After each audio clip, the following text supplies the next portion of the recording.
Hey team, welcome to Tom's Takeaways, episode number 8, Trust the Process. So you've been showing up, doing the work, creating, and you're building that practice.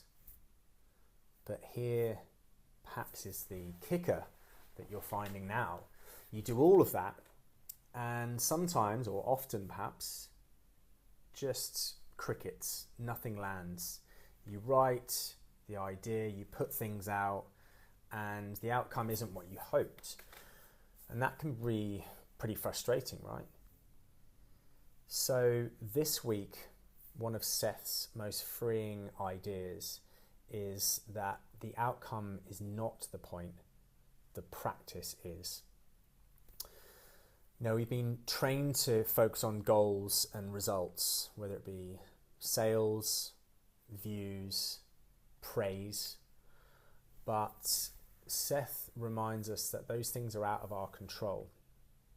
What is in our control is the process and the work, showing up day after day.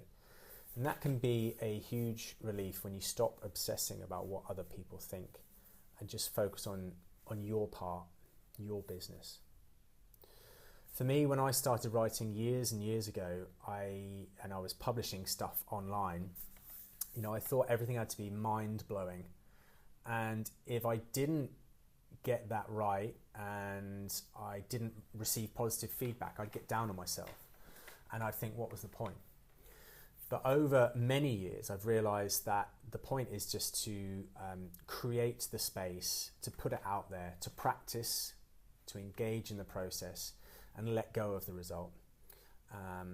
And once I did that, that really hit home for me, because then you're not basing everything on an external, but it's within your control, that practice, improving yourself, trying out different things, enjoying the process. That's what it should all be about.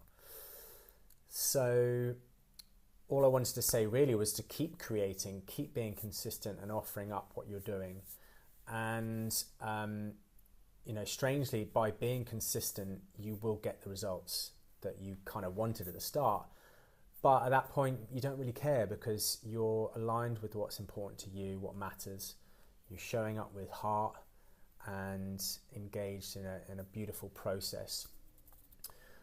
One final prompt that I wanted you to think about was, what would happen if you just let go of the outcome and you just focused on your practice and being consistent with it, and just do that for a week, 2 weeks, 3 weeks, and see how that feels. That is it for this week and wrapping up the practice by Seth Godin. So thanks for being here and listening. And next month we'll have a new book and follow on with a new adventure, which I can't wait to bring to you. If you enjoy this, subscribe and share with your friends. Cheers.